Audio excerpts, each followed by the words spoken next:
ஓவிய வணக்கம். கடந்த சில நாட்களாகவே தமிழகத்தில் நடைபெற்று வரக்கூடிய குற்ற சம்பவங்களை கண்டித்தும், குறிப்பாக கோவையில் 10 வயது சிறுமி கடத்தி கொலை செய்யப்பட்ட சம்பவத்தை கண்டித்தும் சட்டமன்ற எதிர்க்கட்சி தலைவர் உதயநிதி ஸ்டாலின் அறிக்கை வெளியிட்டிருக்கிறார்.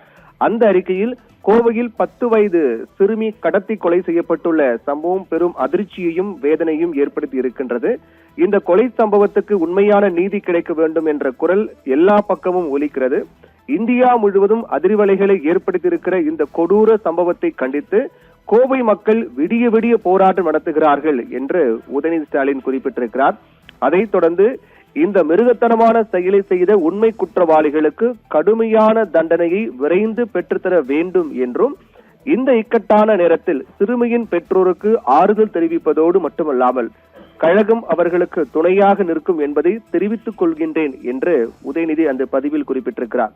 மேலும் புதிய அரசு பொறுப்பேற்றதிலிருந்து 12 நாட்களில் பாலியல் வன்கொடுமை, கஞ்சா கடத்தல், ரவுடிகள் தாக்குதல், ஆளும் கட்சியினர் அத்துமீறிய அராஜகம், தற்போது கோவை சிறுமி கடத்தி கொலை உள்ளிட்ட 30க்கும் மேற்பட்ட பெரிய நிகழ்வுகள் செய்திகளாக வந்து கொண்டே இருப்பது மாநிலத்தின் சட்டம் ஒழுங்கை கேள்விக்குறியாக்கி இருக்கின்றது என்று குறிப்பிட்டிருக்கூடிய உதயநிதி ஸ்டாலின், இனி ஒரு சம்பவம் இதுபோல நடக்காமல் இருக்க சட்டம் ஒழுங்கிற்கு முதல் முக்கியத்துவத்தை முதலமைச்சர் விஜய் தர வேண்டும் என தமிழ்நாட்டு மக்கள் சார்பில் கேட்டுக் கொள்கின்றேன் என்று தெரிவித்திருக்கிறார்.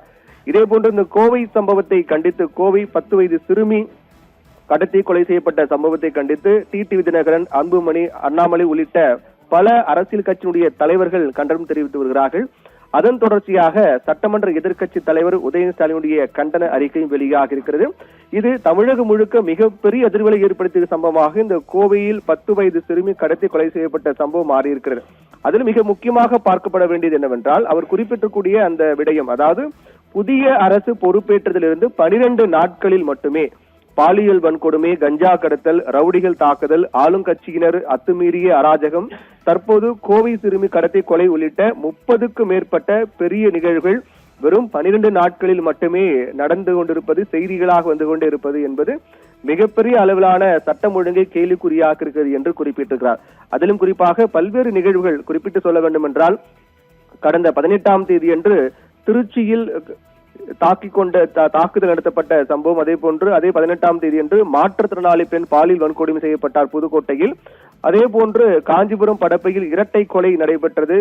18ஆம் தேதி அன்று 13 வயது சிறுவன் கொலை செய்யப்பட்டார் கோவையில். அதே 18ஆம் தேதி அன்று கோவில்பட்டி பேருந்து நிலையத்தில் இளைஞர் ஓட வெட்டி கொலை செய்யப்பட்டார். அதே போன்று 14ஆம் தேதி அன்று நாகை ரயில் நிலையம் மீனவர் வெட்டி கொலை செய்யப்பட்டார். அதே 14ஆம் தேதி அன்று மன்னார்குடியில் தாத்தா பாட்டி இருவரும் எரித்து கொலை செய்யப்பட்டார்கள். 22ஆம் தேதியான நேற்றும் கூட ஒரே நாளில் 3 கொலை சம்பவங்கள் குறிப்பிட்டு சொல்ல வேண்டும் என்றால், தமிழகத்தை உலுக்கிய கோவை சிறுமி கடத்தி கொலை செய்யப்பட்ட சம்பவம், அதே போன்று மணலி புதுநகரில் பிரசாத் என்ற வாலிபர் வெட்டி கொலை செய்யப்பட்டது, புதுக்கோட்டையில் அன்பு செல்வன் என்ற 17 வயது சிறுவன் வெட்டி கொலை செய்யப்பட்டது என்று நேற்று ஒரே நாளில் மட்டும் இதுபோன்று 3 சம்பவம் நடைபெற்றிருக்கிறது.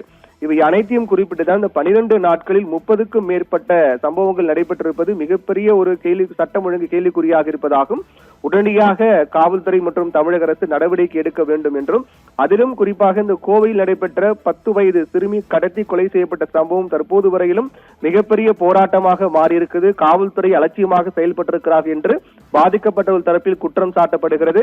இவை அனைத்தையும் உள்ளடக்கி சட்டமன்ற எதிர்க்கட்சி தலைவர் கண்டன அறிக்கை வெளியிட்டிருக்கிறார். அதே போன்று பல்வேறு அரசியல் கட்சியுடைய தலைவர்களும் இந்த சம்பவத்தை கண்டித்து கண்டனங்களை பதிவிட்டு வருகிறார்கள். இனி வரக்கூடிய நாட்களில் தற்போது புதிதாக பதவியேற்றக்கூடிய அரசுக்கு முக்கியத்துவம் கொடுத்து இதுபோன்ற சம்பவங்களை தடுக்கும் பொருட்டு முன்னெச்சரிக்கை நடவடிக்கை மற்றும் சட்டம் ஒழுங்கை நிலைநாட்ட வேண்டும் என்பதுதான் இவருடைய கோரிக்கையாக இருக்கின்றது. ஓவியா, தங்களுடைய விரிவான தகவல்களுக்கு நன்றி பிரவீன்குமார்.